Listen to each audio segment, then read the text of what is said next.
Welcome back, guys, to the Grateful Living podcast. Today I'm here and thankful to have Kwani Lunis. Kwani is the social media producer for NBC 10 Boston and NECN. Kwani, thank you for joining me. Of course, thanks for having me. So let's go back to the beginning. Set the scene for us. Where you grew up. Maybe a little bit about your family. Talk to me about what type of kid you were, things like that.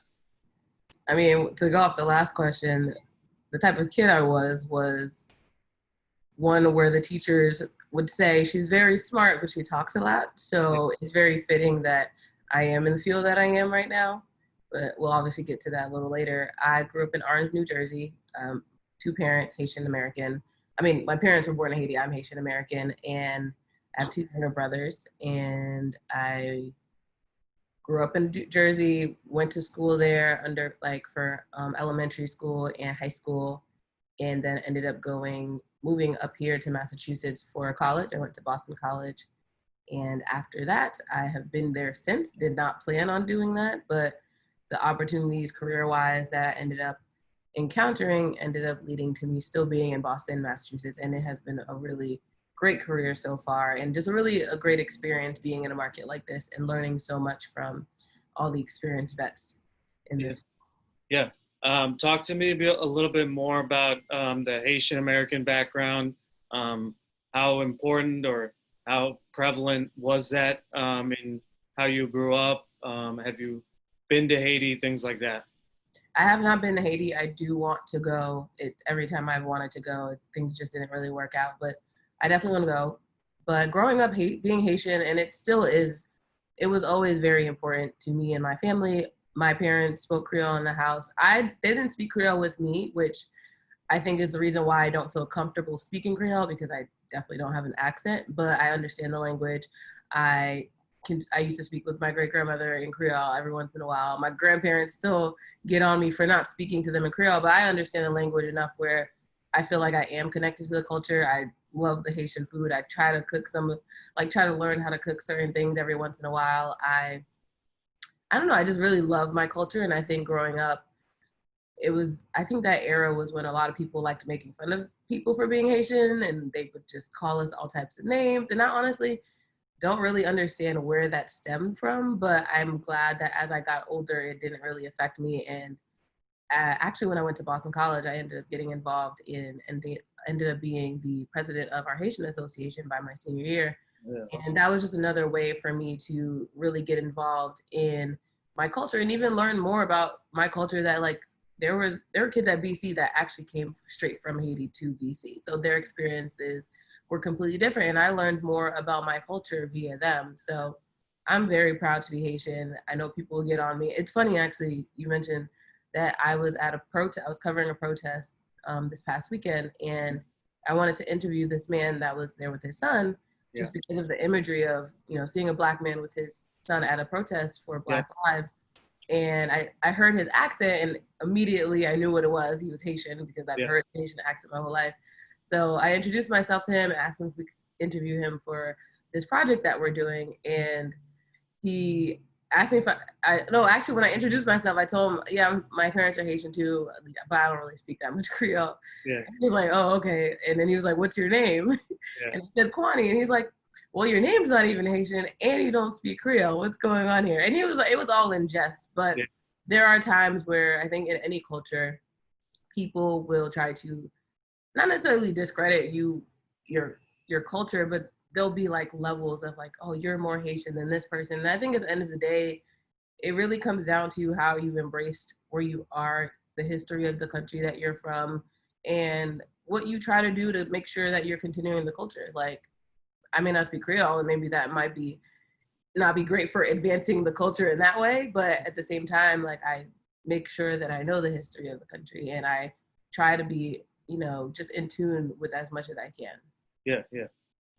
Talk to me a little bit more about journalism. Was that something that you, were interested in middle and high school? Were you part of any newspapers or things like that, or? So the high school I went to, and even middle school, they didn't have journalism programs. I know that a lot of wealthier high schools will have real newspapers, television stations. I was not fortunate to have that, but I also do not regret that I didn't have it, because I think journalism came at the right time for me at the right part of my life. And who knows that if it came earlier, if I would have even been interested. For me, it came around junior year, I think, of college, when I realized I have to start figuring out what my career is going to Yeah. be.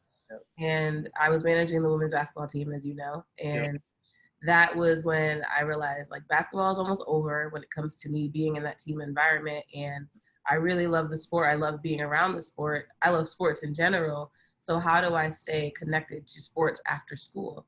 Yeah. And it took, I don't really know what, if there was a moment where I was like, oh, journalism is a thing, but I ended up going to a conference that summer after junior year and meeting, it was the National Association of Black Journalists. Black journalists from across the country meet on a regular basis, and it happened to be in Boston that year when I was staying on campus for the summer, so I didn't have to fly to another state. I had to pay the registration fee, but it wasn't as bad as like if you had to fly to another state, pay for airplanes and all that. Yeah. Right. So it felt like, all right, I need to be here. And I ended up meeting a lot of prominent sports journalists in particular. And I think that was a moment of realization for me where I saw people that actually looked like me. And yeah, growing up, you saw the Pam Olivers and the Robin Roberts, but there weren't that many. Like even now in sports, there still aren't as many Black women in particular as there can be in this field. So I think just being able to physically put a face to the career, I was like, oh, I can actually do this. And not that I needed to like see myself, but I mean, sometimes you do, because you can't really have a vision until it's like put down and really given to you. So for me to see other people doing it and very successful at it, I was like, okay, this is something I can do. In that year, I was kind of scrambling. I was already a communications major, which was perfect because I was just, at that point, I just wanted to finish my credits. But then I realized, oh, there are journalism classes I can take. I took a sports writing class at BC, which is funny because I actually run into that professor now when I cover games, which all came full circle. Yeah. And yeah, just I quickly tried to get as much experience as I could over those last few months of college, but knowing that the real experience came in the workplace. And so another way BC women's basketball helped me, Steph Tenera, I'll give her a shout out. She actually was the person I reached out to when I wanted to be in the field. I didn't know how to navigate it. And I was like, hey, I think I want to do this, but I'm not sure how to start. And she actually did some digging and found that WEI was looking for an intern for the summer, the local sports radio station here. And I interned that summer. That was like right after the conference, I think, actually. And then from then on, I got my internship at Nesson New England Sports Network, where I covered hockey, actually, which was a whole new experience for me. I had never really grown up watching the sport. And so I was able to learn. And I appreciate them for even hiring me, because I admitted in the interview, like, I don't know much about the sport, but I want to learn. And I think this would be the best way. And I had done research beforehand, but there's some things you just have to learn on the job. And they were gracious enough to offer me an internship. I worked there for that entire semester.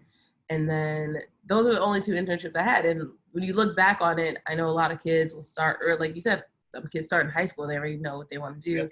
But I started a little late, and I think I still kind of have a little chip on my shoulder for that, because I'm like, oh, I didn't go to J school, I didn't do this, I didn't do the things that you're supposed to do. But I think the overall message is the fact that everyone's path is different, and like you can listen to people's stories, and I think it's always good to know how people got to where they are. But at the end of the day, it's up to you. But also your journey is just going to be different. Like there are going to be different doors that are open for you. You're going to meet different people. The timing of some of the interactions I've had with people were just, for me, divinely ordained. Like I've one time randomly it wasn't random. I was at the conference and I ran into Robin Roberts in an elevator. And the funny part is, before that I had ran into her, I had actually wanted to meet her because she was at the sports breakfast conference that NABJ, the sports task force for NABJ, has on a regular basis. And I saw the line, and not gonna lie, I was like, I really want to meet her, but I'm not standing in this line. And I actually had to be somewhere at another seminar at 11 at like a specific time. And so I was like, okay, maybe I'm just not supposed to meet her. And then turns out I go to my room to get my key, come down the elevator, and turns out who's right there. So everything works itself out, and everyone's story is going to be different. That's the end of the day. But also it also comes with a lot of hard work. Like, you really have to be willing to grind and know that this industry isn't easy. As with most industries, you have to, it's very competitive, especially when I was working in sports. Like, everyone wants to work in sports. Like, people are willing to work for free, and like free for 10 years just to like have their foot in the door, you know?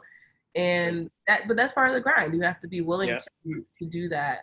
I mean, when I was interning, and I sound like like I'm an old person, like, but like, kids now get paid to intern. I'm just like, I never got paid to intern. I think we got a stipend for traveling to the games, but overall, like, I had to pay my out of pocket. And the whole point of internship for me in my head is like, you should be working so hard that they're like, okay, we need to find a way to hire this person, or this person's work ethic stands out so much that even if we don't have an opening, we're gonna make one for them. Like, that's what internships be about. I have worked with interns now as an adult that they just see it as a job. Like, oh, okay, I'm here, whatever. I don't really care about this. Like, I have no passion for sports, or I have no passion for news. I'm just like, why are you even here? Like, what made you, you know, how did you even apply to this job? So, and you're taking a spot of someone that actually would be willing to work so hard for it. So that was kind of my entryway into journalism, and still, it's a continuing process. Talk to us about, you know, your love for sports. And I mean, you talked a little bit about being the manager for the women's basketball team. It seems like that, your love for sports, and in terms of your junior year at BC, and then figuring out your career kind of led you to your first internship and things like that. Where did that love for sports come? Did you play or did you watch any sport in particular? Yes. So growing up, I played sports. It's funny, I was actually just cleaning my apartment this past month, really. But my parents brought over a box of like all the old things, like all my like photo albums and just like childhood stuff that I had in a box. And I was going through it, and I found like a photo. It's funny, actually, I found the photo of me when I played on the T-ball team in my city of Orange, New Jersey. And that's, I think, like a week before my parents had told me, my brothers had told me they had found the shirt, like this exact shirt that I had worn in that photo. I guess we hadn't gotten rid of it. But growing up, I was the only child for like about 8 years. And so like, me and my dad, we hung out a lot. We played basketball, played sports, like, and I really hate the term tomboy, but for lack of a better word, like, that's what I kind of grew up. But it's weird because I wasn't like I hate the term traditional tomboy. I think honestly I was just a well-rounded person. Like, I obviously was a young girl who loved playing with my mom's makeup and trying her heels on, but also I really loved basketball. I really loved sports. Two of my best friends as a child were like my neighbors. They were guys. And I remember my mom, I mean, I don't believe the story, but she claims that I was like the ringleader of the group, and like we would hang out and run around, and apparently we terrorized this one little boy, which I hope that didn't really happen. I hope he's okay wherever he is. But like, that was just me. Like, I was so used to like playing sports one sport. It's funny, I actually have this shirt that, like, I'm gonna show you the shirt. Yeah. Sounds good. I just got mailed this shirt, and it says female athlete, but it actually has female crossed out of it. I've seen Candace Parker wear that. Yeah. So I'm gonna give them a little shout out because they actually just sent me this shirt. I haven't worn it yet. Player Society, thank you. Yeah. But yeah, this shirt, I think, really just encompasses what I mean about the fact that, like, I love sports, and unfortunately enough, it was still, I mean, I was born in the 90s, so it was a time where I guess we were slowly starting to realize that women could play sports. So even when I played on that T-ball team, I was the only girl on the team in the city because they didn't have enough either funding or people that signed up. I remember it being, I think, not enough people signed up, and they're like, okay, she can just play on the boys team. And I'm just like, fine, whatever. Like, I thrive in any environment, but at the same time, it's like, really, like, you couldn't even find a way to get more women on this team. So moving forward, I think that's just been a common thing. Now that I think about it, like a common theme in my life is always being in environments that are very male dominated. And I'm grateful that I know how to navigate through them, but they definitely have come with their challenges for sure. But it just goes to show that even an industry like working in sports, where you can just really love the game of football or really love basketball, and people are just like, this doesn't seem normal. But it's like, no, I know more football and basketball than probably the common man, and yet I'm still going to get quizzed about my knowledge about the Yep. sport because it's like, you're a woman, calm Yep. down, go to the kitchen. Okay, you're funny. But I love sports. Like I, grew up watching them, grew up playing them, played in high school. I mean, I wasn't the greatest athlete of all time. I won't say that, but I just really love the sport. And the fact that I think just playing sports in general, like there's that team attitude, that competitive spirit, obviously. I think that's why I'm so competitive too. I love winning. And if I feel like I'm about to lose, I'm going to do whatever to make sure that I'm not. And I think that's helped me in my career. Like I've worked in like working in an office is a team environment. And for you to be able to thrive and make sure you're working well with other people towards that one goal, that's just how sports, I think, encompass the real world. We're looking now at how you have athletes speaking out against injustice. And Yep. at first the narrative was stick to sports or shut up and dribble. And Yep. now we're realizing that, okay, you want to tell these athletes to sit in their corner, but at the end of the day, they're human beings first. And most of them are Black. And the reality is that if a Jason Tatum or a LeBron James or even like maybe not as well-known player were to get pulled over and that officer happened to not know who he was, he could still be subjected to the racism just because Sterling Brown. underlying ideas. Right. So, Bucks, yeah. huh? No, that's what's it? The guy on the Milwaukee Bucks, was that Sterling? There's a guy on the Milwaukee Bucks that got pulled up. I think it was Sterling Brown. Oh, I don't think on the Bucks. Yeah, in 2018. Okay. Yeah. But yeah, that happens on a regular basis. Yeah, continue. I mean, and then LeBron had the N-word on his LA home. House. Yeah, exactly. It happens all the time. Like they don't even really care who you are. So again, sports have way more impact, whether it's just the way that people play them and how it affects, your personality as, a team player in a sense, or in our society where sports does hold this, it bears a lot of weight and people want to distinguish whether or not, athletes should be speaking up. But no, we're all human beings. Like, yes, you pay them millions of dollars to entertain you, but when they're not being your entertainment, they have to deal with the real life realities of being Black in America. So they're a member of society. Right, exactly. Talk to me a little bit about why you joined or had a job with the BC women's basketball team, what drew you to that, and things like that. That's another part of my journey that wasn't planned, but obviously it was necessary. At the time, I hung out with a lot of, like, even at BC in general, I just hung out with a lot of athletes. Yeah. I don't know what it is about just me being a really short person that talks a lot, and I'm just always around tall people that, I don't know, I'm just always around, like, tall people. Yeah. So that was me at BC. Like, I would hang around, especially the women's basketball players. We were all just mad cool, and I remember one day, I don't remember how the conversation was sparked, but one of the players was like, girl, you're around us so much, like, you might as well just be on the team, like, work with the team.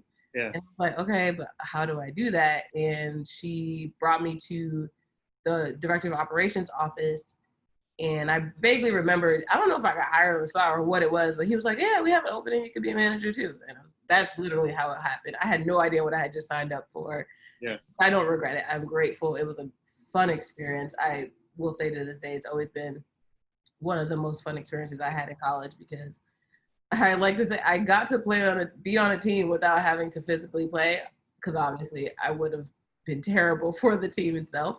But the things that I was really good at is what helped the team run. And like I mentioned, like teamwork, no matter what role you play, you're still contributing to that team and to the success of that team. And my role was managing it, getting waters during games and like on the road, taking care of, basically we made sure all the players are on the bus, which was essential. Like you had to make sure Yeah. and just like literally the word manage, just at any little thing that you could think of, we helped do that. And I think that's what helped me learn just a lot more about the sport too, because I'm around basketball all the time. There are times where coach, and I still talk to him now, Eric Johnson, Yeah. he would pull me into drills. And I'm just like, I kid you not. And to this day, like, I don't know whether to be embarrassed or like laugh about it. I actually had an asthma attack during one of the practices because I was just going so hard and I did not care. And I like wanted to be a part of it. And I actually remember I took a charge during one of the practice drills, and everybody was like applauding me and stuff like that. And it was funny. I took pride in that because I was like, I was out here, just stood still, took that charge, and then I ended up, needed to get my inhaler. Yeah. But it was just cool to like literally be a part of even the game itself and learn more about the game of basketball, because obviously as you play on college, a collegiate level, or even professional, you learn more about the game itself. And again, as someone who didn't advance from high school to play in college, my like knowledge of the game kind of would have stopped at high school. But to be able to be a part of the collegiate experience, I learned more there. And then even now, these past few years, I've covered the Celtics, I've learned more about pro ball as well. So like being able to continue to soak up knowledge about the game has always been something that I've been grateful about, because a lot of people don't get the opportunities to be in those rooms that I was able to, those film sessions, those even now like NBA locker room type conversations. Like you learn more about things based on the environments that you're in. And I'm grateful that basketball has really been a part of my life for a long time, and I hope it continues. I want to also say, it's to anybody listening to her story, it's a lot of hard work too. I mean, it's no joke. I mean, you almost have like the schedule of like a student athlete. I mean, because you're coming to games like 3 hours before the game starts. You do like laundry for the players, Red Eyes back.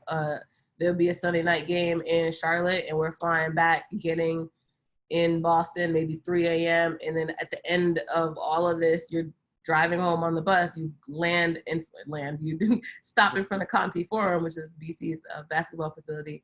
And the coach is like, yeah, and you're all expected to be in class tomorrow at 8 a.m. And you're like, what? Like, I'm not even like, do you have this authority over me? But the reality is, yes, like you need to be in class because you represent the team as well. So no matter who you are, you better be in class. You better have your grades up. You better be doing all your schoolwork. And like you said, we're on that schedule. We're on that practice schedule. We're on that game day schedule. We're on whatever other events that are mandatory for the managers to be there. We're there as well. So a lot of my life was which is funny, I think now, because I'm like, I don't know how I did that full time essentially, and still was like a student manager for our BC's catering, and then still did school. Like I honestly don't. And now I get tired when I have to do one thing in one day, and I'm like, how did I do all of that in college? Like I had way too much energy. Yeah. For context, like there were like Saturday morning practices at like 9 a.m. I hated those. Like if you're trying to be a college student and socialize at night, I mean you're getting up at 7 a.m. taking out equipment and like, so it's a grind. Talk to us about choosing BC. In your high school journey, junior and senior year. How did you choose BC? What were some of the factors, and things like that? So BC actually was a suggestion of one of my friends, and I had not really known about the school, to be honest. And so I did a little research, but it was one of those things where I applied, didn't really think much into it, and then eventually when I got accepted, I was like, okay, I guess I'll check it out. And then I went to go visit for the Ahana, I think it's called Ahana Family Weekend. I don't know what they changed it to. Yeah. Basically like the students of color to be able to get a chance to see the campus, which was a fraud, because I went there thinking like, oh, this school is Black. Like, it might be an HBCU when you think about it. They had everybody there, like J. Cole and Wale performed. I really just like fell in love with the school. I was like, oh, this is really cool. Yeah. Turns out that was not the case. Granted, the Black community there was really close, and I think that helped. But when I visited, I actually, honestly, I think the one moment where, and it's so minuscule when you think about it, I lost my passport on campus during that weekend. Yeah. And someone had found it, and I don't even remember the details either. Someone found it, and they were able to get in contact with me. And I remember, I think I might have that tweet still up actually. And I tweeted, because I remember seeing that tweet recently. I was like, really? And I was like, yeah, I know BC's a school for me because I lost my passport and someone gave it back. And it wasn't even about the passport. I think it was more of the fact that I would be in a community where I would be safe and people were looking out, and no one was out here trying to steal a passport that they probably couldn't even use anyway. Yeah. And I think just sometimes it takes that one little thing where you just feel a level of comfort where you know you belong. And I'm glad I listened because I ended up having a really good experience over the next 4 years. Yeah. You know, I wanted to talk a little bit about, you know, the events going on, and, you know, like George Floyd's death and numerous other things. It's, you know, for you, how aware, you know, in your high school and college years of being a person of color, how was, and a woman too, you know, was that something that you were hyper aware of? Were there any incidents that you remember being like, oh, that's weird, or things like that? I mean, I think that would be very valuable for, you know, a lot of the, you know, non-Black community. How's your experience been? Yeah, I think overall, as a Black woman, I'm always aware of the fact that I'm a Black woman, whether that's walking into a meeting and knowing that I'm going to be the only Black woman and or person in that room, whether it's going to a not Black affiliated conference and knowing that there still won't be as many people that look like me there. Honestly, in Boston, it could come down to walking into a restaurant and knowing that I won't see other people that look like me and I'm just trying to go get some food. So I've always been aware of it. I can't tell you the exact moment where I realized like I'm always going to stand out, especially again being in the industry that I am in. But it's definitely something that I am very conscious of, and I try to. I think one of the frustrating parts is where you're in an industry and you're expected to be the voice of Black people, where even an incident like this, they're like, oh, all right, let's call on our one Black person. How are Black people feeling today? Like, dude, read the room. Literally, there's no one in the room that can talk about this subject other than me. You might need to reread the room. And I think when you look at it from that perspective, it's like, I don't want to be the Black voice. I want to help elevate the Black voice. But I mean, especially being a journalist, I think the whole point of having diversity in media is that you look at history and it was chronicled not from the perspective of Black people a lot of times. And for our stories to not be heard, as a Black journalist, I think my biggest duty to society is to make sure that Black voices are elevated. Yeah. As a journalist, I don't need to insert my opinion into things. I've learned that now, especially working on the news side. Obviously in sports, it's a little more lax, it's a little more fun. But now that I'm dealing with these real life issues, I realize that, yes, I do think there's a need to speak out for injustices, but sometimes it comes down to me picking my battles. Like, am I going to personally speak out about something, or am I going to go cover a protest and let the people that are there speak out against what they're speaking out against? And that actually is very timely because this past week on Thursday, one of my coworkers and she pitched this brilliant idea to just get the voices of the protesters heard. Like, you see the looting and the rioting, and you hear the narrative of the fact that, you know, these people were protesting, but it was violent. And as someone who works in news, I can understand why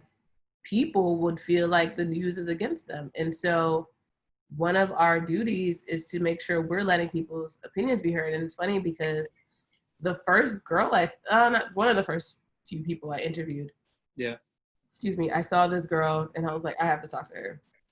And I didn't, she looked like kind of quiet. So it's so funny because once she started talking, I didn't even ask her the first question. All I said was, what's your name and can you spell it out? Yeah. And she just went hard. Like her voice, she was speaking from her diaphragm for sure. And she just spoke what was on her heart. And it turned out like I'm just interviewing her for our camera and everyone around just started listening to a point where we had a crowd and everyone was just like looking at her, watching us.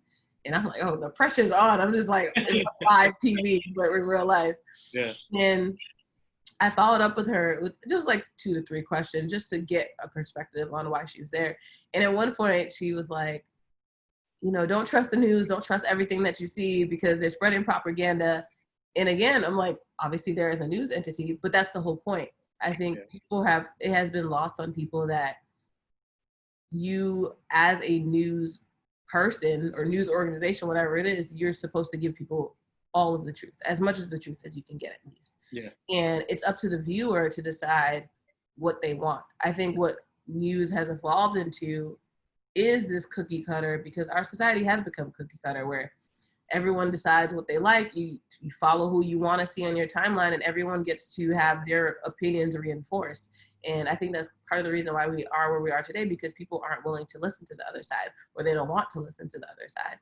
Yeah. So I think me being in this role now, it's opened my eyes to like what I want to do and how I can actually hopefully make a difference. It takes a little step towards just making sure at least I'm doing my part and making sure the truth is heard. Yep. And so actually to just self-plug, if anyone wants to look at that project, go to NBC 10 or NECN and you will be able to find the project. I'm going to find the official name because sounds good. Didn't know it. But it's the beginning of the process for this project. Right now it's called We Can't Stop Fighting. So if you Google We Can't Stop Fighting and George Floyd protesters in their words, on NBC 10 Boston, you'll be able to see the first part of it. So just like you said, I'm watching these events occur in real time. I realize that they affect me as a Black woman, but I am just sitting silently for now and listening, but not in a sense of like, I'm not going to speak out. It's more of like, I'm observing what other people around me are saying. I'm observing the people that I call friends or colleagues or family members to see how they're reacting to it or how they're treating me accordingly for that. And as a result, I think it will just help me be a better journalist because now I know who's not getting heard, what messages aren't getting across, and hopefully be able to do that in a way that has no parties aligned, there's no political agenda. It's like, I'm giving you the pictures and you're deciding. Yeah, sounds good. Talk to us now. So you spend 4 years at BC. How is post-grad go? What's your role? Where are you? Things like that. Post-grad is good. There are times where I miss BC just because of the proximity of being near my friends. That's probably the biggest part. But I really have enjoyed the journey so far. I think a lot of people around me will tell you I get impatient about almost anything, especially with my career. Like coming out of college, like I know people that came out of college or like they had jobs or they like really want to get married or whatever it was. Yeah. And for me, that thing was just like my career. And I am grateful that I had the chance to grind it. I mean, granted, people look at my career and they're like, oh, she's starting in Boston. I mean, I've had people tell me that they think that me being in Boston is just different because generally speaking, you should start somewhere else in a smaller market and that's where you get experience. And I agree with that 100%. But at the same time, I wasn't afforded those opportunities to go in these smaller markets and get that real, rep experience. But I look at my career now and I'm like, I'm grateful for that because some of the doors that have opened for me, I don't think they would have opened in small markets. Who knows if I would have made it to Boston after being somewhere else for that long anyway. So I definitely don't regret my journey. I love every single part about it, even the grind part. I think people will look at me and they're like, oh, she started in Boston. She's so privileged in that sense. Like her career's been great. Like, no, I had my grinding period. I had to grind it out during the internships. I had days where I really couldn't even afford to go to do this internship. And I'm like, okay, how do I get the money to go here? When I interned at WEI, I was waking up, the show I think was from 6 to 10 a.m. And I was waking up 4 6:35 a.m. to make sure that I could bike from DC all the way to Brighton, which is so funny because I live down the street from a WEI right now. But I would bike there and bike back because that was the only means of transportation that I could afford. Wow. And the reason why I had the bike was because one of my DC catering coworkers, she was like one of the managers, and she had an extra bike in her garage, Karen, and she was like, here, you can have this bike. And it along the journey, it has, I hate when people say, I'm self-made, I did this on my own. I look at my journey, I literally would not be where I am right now without hundreds of people that have contributed to my life, whether it's someone who decided to buy me groceries one day, whether it's my former acapella, do you say teammate? Group mate, whatever. I remember just like running into her randomly, and I had just got like kicked out of my sublet and I didn't know where I was going, and she let me stay in her apartment for like a week just to figure out. And I kid you not, that was just a coincidence too, me running into her. Like all the random people in my, not random people, all the people in my life who randomly found themselves back in my life or in my life for the reasons that I needed them to be there. And I am just truly grateful for that, because again, I know that I'm not where I am because of myself. Like there's no way. Like for me, it's been God and the people that have worked in my life. So I'm grateful for that. And yeah, undergrad, outside of grad school, post-grad has been great. I am enjoying the journey. I think as I've gotten older, I'm starting to realize that the impatience that I've had, like all the things I prayed for, are slowly coming to fruition. And I'm, again, continuing to slow it down, be grateful, enjoy the journey. Even working from home, quarantine over the last 3 months, I made up my mind, like, okay, this is not the most ideal situation, but grow from it, do something, get better because of this. Like, don't be the same person. It's funny, my dad just called me, excuse me, to say this, but like, don't be the same person when this is over. Make sure that when we finally get to go back out and life gets on that fast track again, that you took something from it that you actually apply and continue to be better for it. And that's basically what my post-grad life has been, just appreciating the journey, but slowing it down. I think quarantine, if anything, taught me that I needed to slow down. I was on the fast track and I needed to take it day by day, because that's what life really should be about. Yeah. Can you talk specifically? So you started out at NBC Boston, correct? No, actually, out of college, I got hired at WBZ, the CBS here in Boston. Yeah. It's a whole other story in itself. I actually went to just shadow one of the news anchors for a day, but I had brought resumes, I brought business cards. I was handing the business cards to everybody. And I met the news director, had my resume in the bag, and was like, again, I didn't go there looking for a job because I didn't think anything would come up from it. I really just wanted to shadow her. But I met this guy and I was like, and he was like, oh, where are you from? What school you go to? And then I remember giving him my resume and my business card, and then nothing coming from it initially. But then after I had done a tour of the building, somehow I like reconnected, and he was, I guess he had looked at the resume and was looking at it. And he was like, oh, you have a lot of experience. Granted, again, it was just those 2 internships I mentioned. Yep. And it had like the clubs that I had been involved in at BC, like the BC TV and stuff like that. And then, so I had experience, I had a resume at least. And so he was like, at first he didn't bring it up when I first gave him the resume, but then, a few minutes or hours later, he was like, oh, we actually have an apprenticeship program that I think you'd be good for. Would you be interested? And me, that question right before college, what are you going to do out of school? Yep. I had no leads.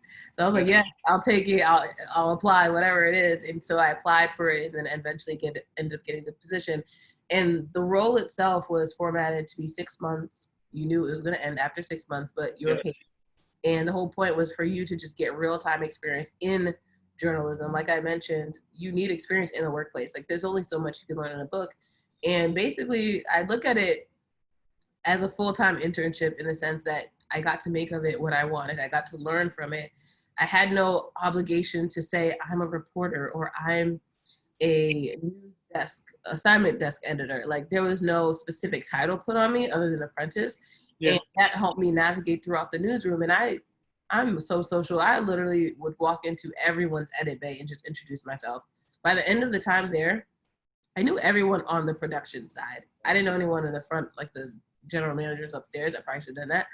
But I made a point to just know everybody. And I think that helped me realize what I wanted to do more career-wise. from jump when I got the offer, I had told him I want to work in sports, and I know this is supposed to be a news apprenticeship, but is there a way that I can maybe work in the sports department for a few days or whatever? And he was like, you know what, I'll make a deal with you. I'll actually split it in half, where you'll do 3 months in the newsroom, 3 months in the sports department. Wow. In those 3 months in the sports department was right as the season begins, so September or October, November, December. Yeah, like the final 3 months. But that's how when basketball starting, football starting, and hockey and baseball as well. So, not baseball, but baseball is like ending. And so I was able to be in the sports department full time. They would send me to locker rooms, practices, and to like get sound whenever they couldn't send their sports reporters there, just so I'm learning how to navigate a locker room. Like my first time in the locker room, it was a very interesting experience. And I learned from that, like, okay, this is the protocol. This is how you're supposed to ask for the players to be available if you need, or sometimes you just have to walk up to a player you've never met and talk to them. And that is nerve wracking. I will tell you, as a child, I was a child fresh out of college, and being thrown in an NFL locker room and saying, yeah, you have to come back with someone answering questions. It was like,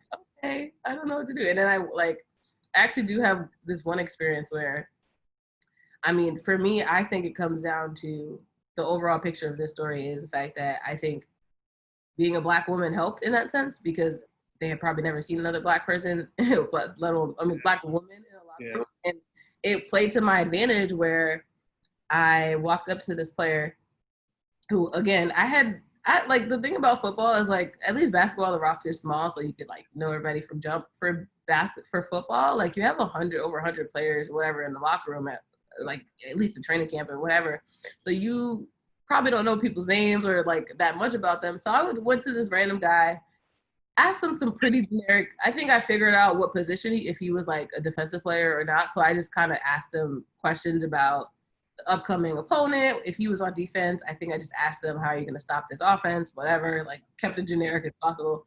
Yeah. And I bring back all of that audio to Jackie, who's the director there for the sports department. Yeah. I don't even think she'll remember this, but I remember this. And she was like, I can't use any of this. And I was like, what? Oh my gosh, what did I do? Did I ask the wrong question? Did I say something? And she was like, no, actually it was fine. It's just that rookies aren't supposed to talk to the media. And I'm just like, wouldn't the rookies know that? Like, isn't that the point? Like, if you're a rookie and like Bill Belichick said, don't talk to us, don't talk to us. And I mean, obviously the footage never aired, just to make sure we're covering everybody's behind. It was honestly, it was a great rep experience for me to be able to get the experience. But I think one of the reasons why it happened was, one, I was also, like, I was a rookie in a sense when you really think about it. So I'm walking in there probably looking like a rookie, like looking at, like, I had no idea what was going on, but also just like being still bold enough where I was like, okay, I'm just going to talk to someone that looks like no one talks to them. Like, usually everyone's swimming around the Tom Brady's or at that time, the Gronkowski's. And so I was like, I'll talk to this guy no one wants to talk to. And that got me a story that I couldn't use because he felt seen in that moment. And I think going back to just being a Black woman in the industry, especially in sports, a lot of time Black athletes aren't seen. And that's not because they physically aren't seen, because obviously there are a lot of reporters in the locker room on a given daily basis, but there are a lot of times where you'll have stories that need to be covered, i.e. right now, these protests happening, and there aren't enough Black journalists to not even just understand why players like Jaylen Brown are protesting, but more so understanding the history. Like, you can't go into an interview with someone and let's say you're from Orange, New Jersey, and the other person's from California. Yeah. And their experiences as someone that grew up in Orange, New Jersey, that I'm going to have, that someone in California, I mean, let's start with the weather. The weather is completely different. How did that affect you growing up? Were you depressed around wintertime because it was cold? Like, little things like that, I think, help you find good stories, because when you know what it's like to grow up in Orange, New Jersey, and you know what those experiences bring to a person and how those experiences affect a person, then you're able to ask the proper follow-up questions. Like, for example, when I was talking to the Haitian man that I mentioned over the weekend, I didn't grow up in Haiti. So again, my perspective is still probably not going to be as insightful as maybe if my dad had interviewed him. But at the Yeah. same time, I still know about Haitian food and Haitian culture enough where I could ask him questions that he would be able to give me a different answer versus someone else that doesn't know even know what language Haitians speak, and they wouldn't be able to get the proper follow-up story. Another example from the protest is I had a Puerto Rican American woman, a Puerto Rican woman speak to me about why her and her son were there, and she's Puerto Rican and Portuguese, and her son, Puerto Rican and Brazilian, and her son was in that as well as Dominican. So Yeah. another thing, I think people look at people of color and they like, oh, all black people are black people. Like they're all like people like the term African American is like, no, actually I'm not African American. I'm Haitian American. Yeah. Or she could, her son's Dominican American. Yeah. And she mentioned the fact that like how colorism exists in her, with her family members and people that don't understand their privilege of being lighter skinned people of color. And when she said that, I was shocked because like I would never have thought of her to say it, but if we're being honest, if a white person, one, I don't think she would have brought that up to a white journalist, but two, even if she did, they probably would have been like, oh, okay, so you think that being out here is good to show support. But for me, I followed up. I was like, I'm glad you mentioned that because I think a lot of people of color don't want to talk about the colorisms in our society, like in our community. And she was like, yeah, and it needs to be talked about. She was so bold about it. And I was taken aback because, again, I didn't think that she would even lead the conversation there. But for her to understand her light-skinned privilege as still a woman of color, that just led to a whole new conversation. And again, if you didn't have two people of color, two women of color having that conversation, you probably wouldn't have gotten to that point. Yeah. And again, that basically those examples just really solidify why you need journalists of color, why history hasn't seen the story of Black people. And now you're starting to see more and more people are able to be journalists, Black people, and tell the stories or relay the messages of other people's stories. So, yeah. And so you were at WBZ, is that what you said? And then you were at NBC Boston, Sports Boston? Yeah, it was Comcast Sportsnet at the time. Okay. I went back home to New Jersey for that 1 month after the apprenticeship ended. 3 months after the apprenticeship ended. Like between me getting back into the industry, I ended up working for the state of New Jersey for 3 months. I was giving out nurses' licenses. And it's so funny because it was a part of my journey where I was frustrated and trying to understand if I was even going to get back in sports.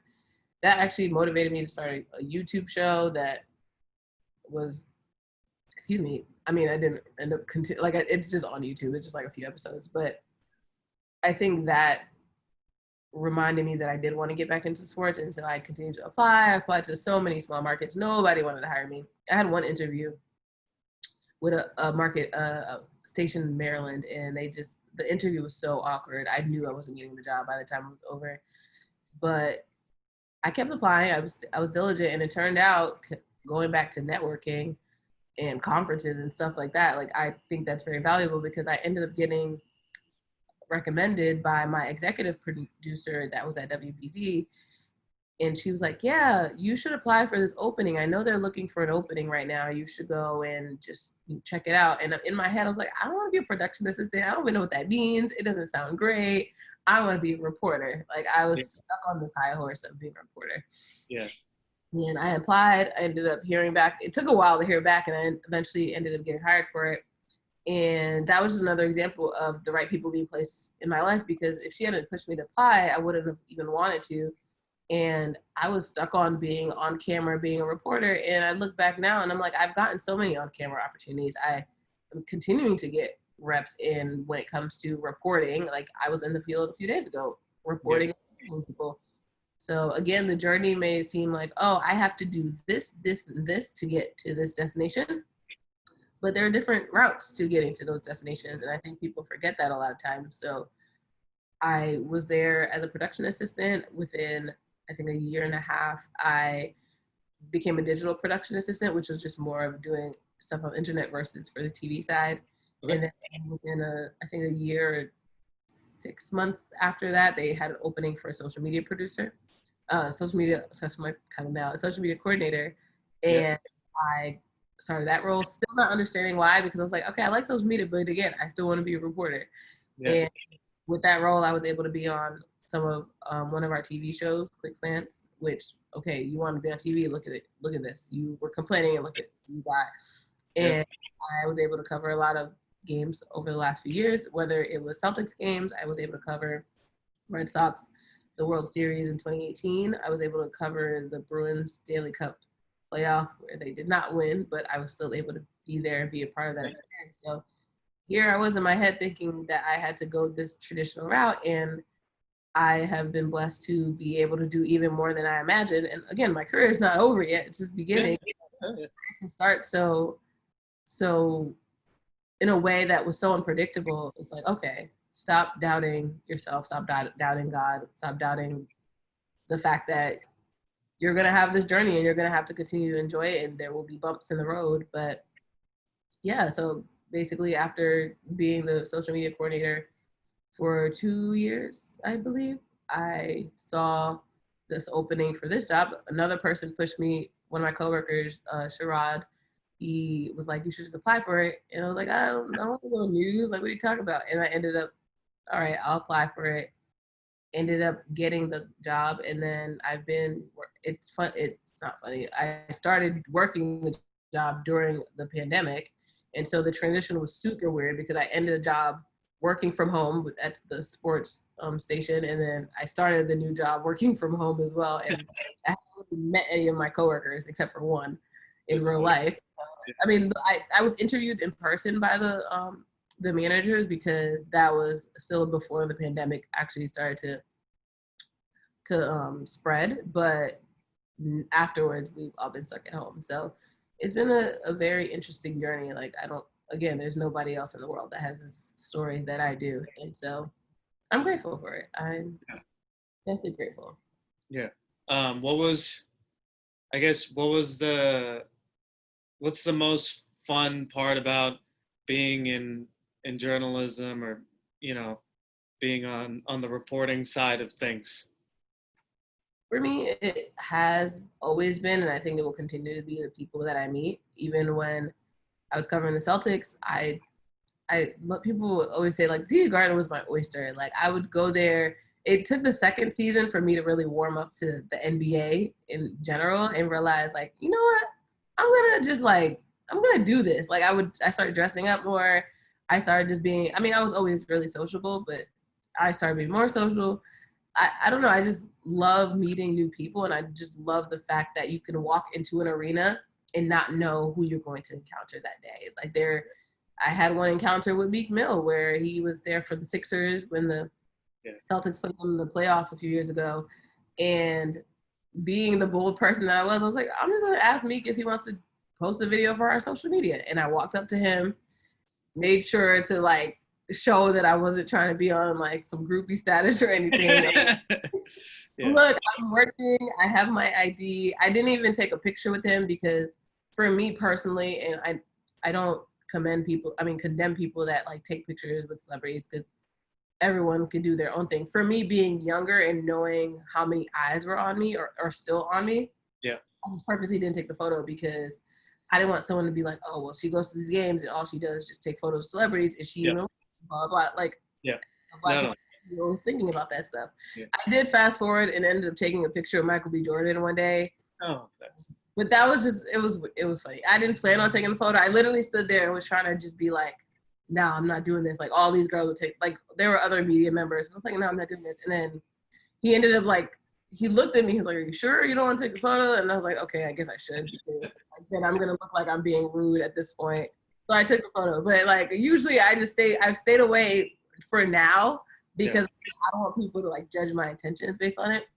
But the Meek story was just for the fact that, like, I got content for us. Like, I was bold enough to just go up to him and just, like, hey, I know you're a Sixers fan, but do you have a message for Celtics fans? And he, of course, go Sixers, whatever he said.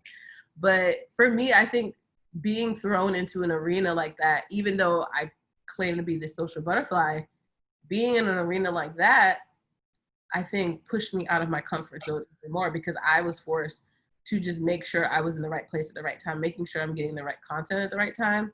And it's still a challenge. Like the NBA, even like NBA games, there's just like a level of like clearance for where you are. Like I had a press pass, so I got to be on the court, but like the people that are sitting courtside, that's one level of income or class or status.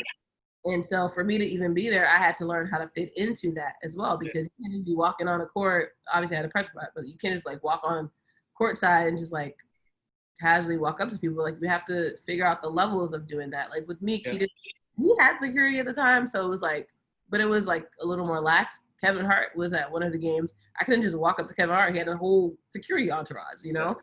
So just realizing like how society, it really comes down like how society works too, but like how society works in the NBA arena, like helped me learn more about how I can navigate when it comes to my relationships with people and how to build genuine ones. Because I think a lot of times people look at the industry or careers like this and they're like, oh, you know, I just want to be friends with this person for the status, or like, you know, taking a photo with Meek will boost my Instagram likes or whatever it may be. And for me, it was like, no, you're learning how to hopefully build genuine relationships with people. Where yes, like in the moment, I was using him in a sense for like the video for him to post, but I was doing it in a way where it's like, I'm not asking for, honestly, I want it to be like a win-win where like, yes, I'm asking you to post this video for us, but I'm making sure to tag you.